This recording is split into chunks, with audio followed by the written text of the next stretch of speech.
And I do want to kind of jump into that part of the conversation, like how to build those companies and build those cultures for this phase of the industry that we're entering, right? Build strong cultures, and how do we make sure that we're building a company that the employees would want to own? AnnaRae, what are your thoughts? Ooh, I wish you'd warned me on that one ahead. How do we build culture? I I truly I don't believe, have to like call anyone out. In fact, I encourage you yeah, not to. But I know you work with a lot of different companies of varying levels of culture and success, and I'm just curious, as and size. what Yeah. are you seeing in the industry? What do people need to be focused on? It starts at the top, unquestionably.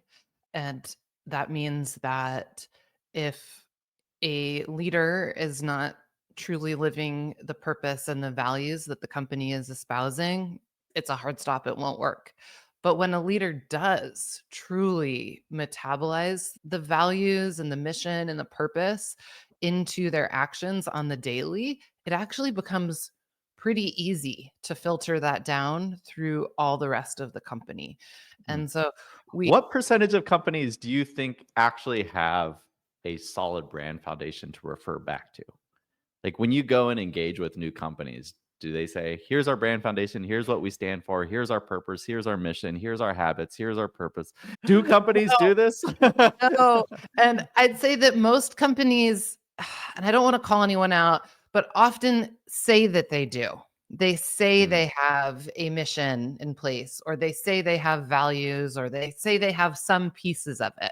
And I'll be clear, I call it the foundational pillars, you call it the Brown Foundation. What I'm talking about is purpose, mission, vision, and values.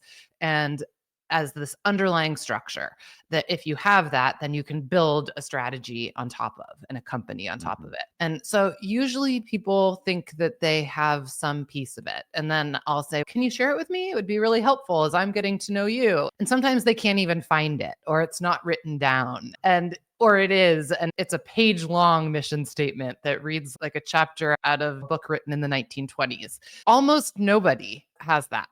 And so I think that it's really important to have that solid foundation. But then not only that, you don't just create it and then put it in a folder in your Google Drive. You figure out how to embed that purpose into Mhm. all of your work. How is it effectuated inside of your meeting structure?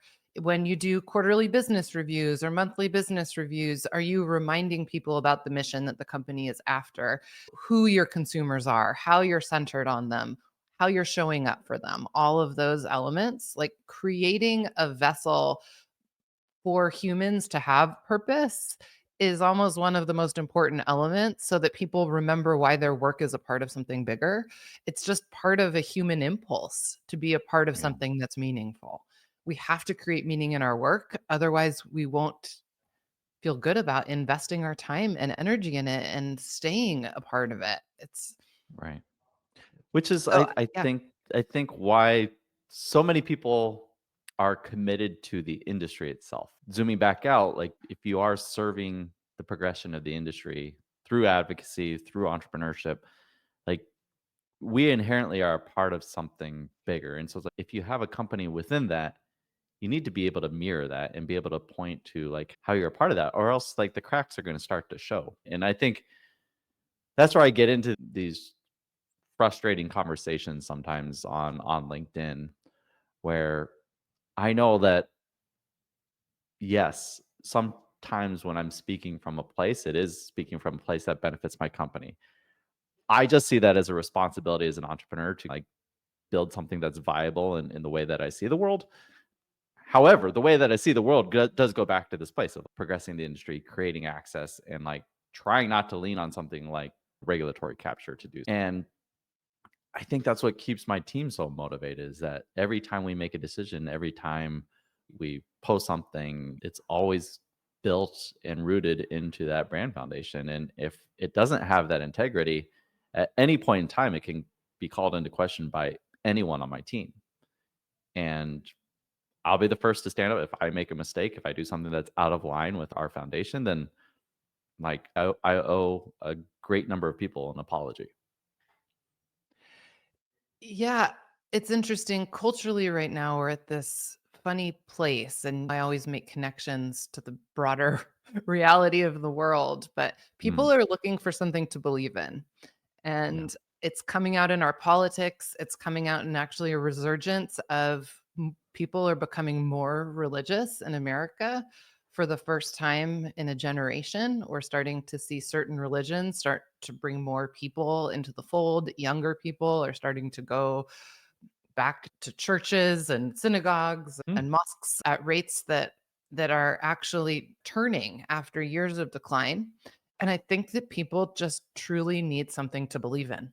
And we yeah. look for that first in the things that we do most often, which is our work. So having something to believe in is really meaningful, but that isn't enough. It's not, it can't stop there because those foundations are often lofty and broad. And so when you talk about how do you create the right culture and how do you build a company, I think more and more we're not building from scratch in the cannabis sector. We are Mhm. building from an existing base. Whether that foundation is strong or not, there's fixing going on in the space a lot. There's pivoting and reinvention. And so yes, once you get that foundation in place, you've got a foundation, but you have to build something on top of it. And that's what are the walls? What are all of the Right. elements that really are the backbone of success? And I think that's really what business strategy is, what comes after the foundation. It's figuring out what your real objective is, these more concrete execution oriented goals that you can put numbers on that talk about your traction in the market, the ways Mhm. that you're going to guide innovation in pursuit of very specific business goals, what types of margins you're going to demand in the market, how you're going to regionally focus or how you're going to distribute, all of these questions that then become ways that you can take that mission and put it in the hands of people to focus their work. And people are looking for that. They want to be successful. They want to know if what they're doing is contributing to the big goal. And so you start Mhm. at the top with that lofty goal. And it's not just lofty, it's also with the people. It's like the leaders have to embody it, and then the structure has to support it. And then that goes all the way down to all the individuals understanding what winning looks like here for them and seeing how it relates to that purpose that we talked about.